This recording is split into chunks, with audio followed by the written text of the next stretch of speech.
Okay, YouTube, this is the third installment of the mods done to the 2016 Tacoma off-road. Went through, I think last time we went through the lift and probably the grill and the winch and all that kind of stuff. I've added the Raptor style lights to the front grill. As far as exterior, we've done that. They're about 25 bucks on eBay, and I just drilled through the grill and put them in, hooked them up to the parking lights so that my LED driving lights and the fog lights and those will come on without the headlights, or they'll stay on with the headlights as well.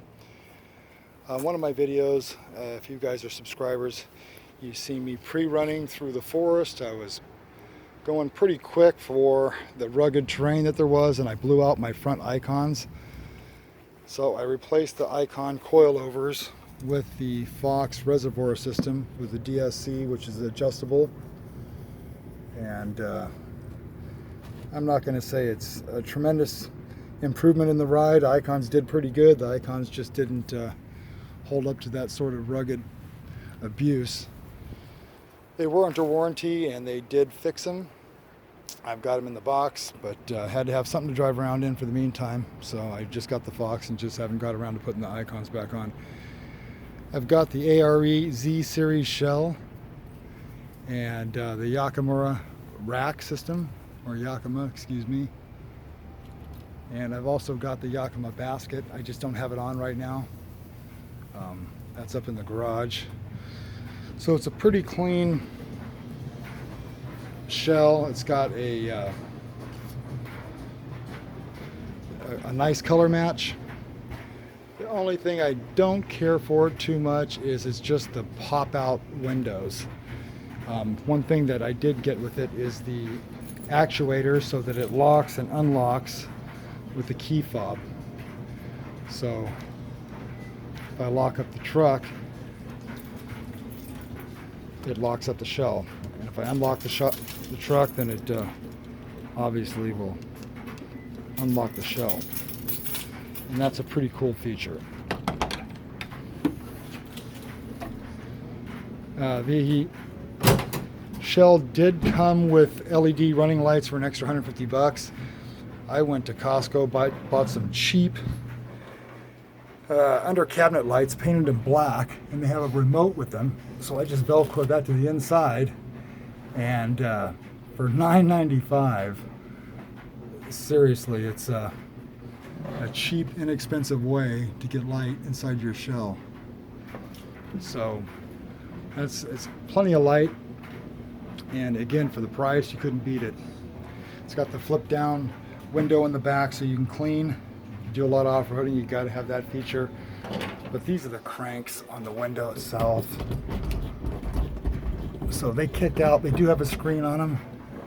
A couple of things is it's not a lot of ventilation. It's not a lot of ventilation, especially when I got my dogs in the back. What's up, Buster? But like I said, I can open that front window and open the inside of the window, and it does give them a little ventilation back there. So that's the shell. I guess I should turn these bad boys off. And you can point, and what's cool about them is you can just point it at each individual light and turn it on and off. And then it's also got a dimmer on it, so you can dim it or make it brighter, which is another cool feature. And again, for 10 bucks, you can't beat it. Okay, so let me keep going on with this here. So we got not really much of a mod, but I did get the ProLink adapter for the back for the D-ring, since I've got just the cheap Toyota bumper on there, which there's no way that's going to be able to pull somebody from the rear if I had to, or get pulled out of some sticky situation. That will definitely do the trick. So another look at the shell on the truck. The color match, again, I thought was really well. I've seen some that didn't match up so well, and it follows the body lines quite nicely. Anyway, let me open up the hood, show you the last couple of mods that we did here.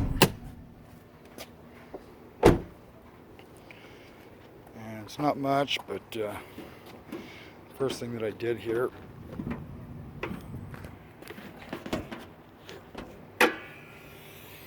we're throwing the hood props.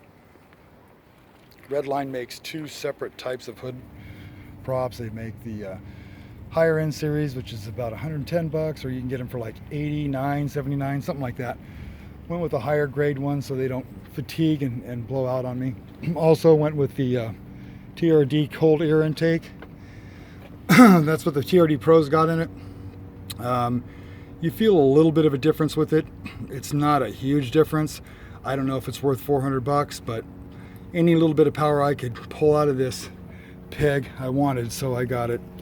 The only other thing I replaced was the battery. The battery was fine in here, but with the Warren Wench, especially the model that I've got, the Platinum, and the Bluetooth, it sucks a lot of, I think I needed like almost 800 cold cranking amps. The stock battery was like 580 or something like that, but this one pulls the right amperage.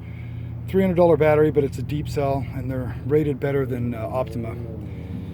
So went with that. So that's basically it for under the hood mods. I'll give you another look at the LED Raptor style lights. On the video they look a lot brighter and larger than they do in real life. They're a little more pin dot appearance in real life, just the glow of the video, but I like the looks of them. Oh, the last thing I did was went ahead and put in the Magnaflow Catback exhaust. That was a fairly easy install. Ran about 500 bucks. Calm down, Buster. And there's the tip. It's got a nice polished tip to it. So anyway, those are the mods that I've done since the last video. I don't know how many more mods I'm going to do. I'm looking to get a front locker and probably the rear bumper from C4, since they accommodate the BSM, the blind spot monitoring. No other bumper I found does yet. So eventually I will get around to that. The most expensive mod I've done on the truck, just got done doing, was the its play partner, which is the Lexus IS, and that thing stopped the modding process for a little bit. So between the two, pockets are empty, so we're going to chill for a little bit. But as soon as I get a few more funds developed, then I am going to be, like I said, trying to throw that front locker in, and then also the back bumper. It's probably the last couple of things I really want to do to the truck, besides swap out the BF Goodrich, the Goodyear Duratrax. They do okay, but I've had the Toyos on my Jeep, and the Toyos work fantastic, so I'm going to go back with the Toyos. This is the rack I got. Probably can't see it too well, but it's got the high lift jack mounts for my high lift jack. And I got the mounts on the other side for the shovel. And that's sort of what it looks like if it was on the front of the truck. Like I said, I just don't drive around with it because it suffers on the gas mileage just a tad bit. Anyway, guys, appreciate you watching. Appreciate all the subscribers. Any questions, comments you want to leave, feel free. Thanks again, guys.